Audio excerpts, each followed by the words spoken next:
আর একটা কথা বলি, সেটা হলো বহুত মানুষ আছে পরকাল বিশ্বাস করে না। আছে না এমন? আছে। এখন আমরা বিশ্বাস করি পরকাল। আমরা কারা কারা বিশ্বাস করি হাত উঁচু করে দেখান তো। আলহামদুলিল্লাহ বলি, বলেন আলহামদুলিল্লাহ। এখন যারা বিশ্বাস করে না তাদেরকে জানাতে চাই, আমরা যারা পরকালে বিশ্বাস করি, তাহলে পরকাল যদি না হয়, কিয়ামত যদি না হয়, বিচার আচার যদি কিছু না হয়, আমরাও বেঁচে গেলাম, আপনারাও বেঁচে গেলেন। কিন্তু সত্য সত্যই যদি পরকাল একটা হয়, বিচার যদি হয়, আমরা বেঁচে যাব, ফেসে যাবা তোমরা।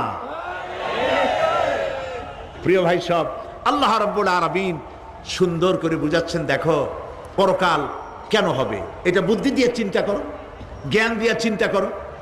সারা বছর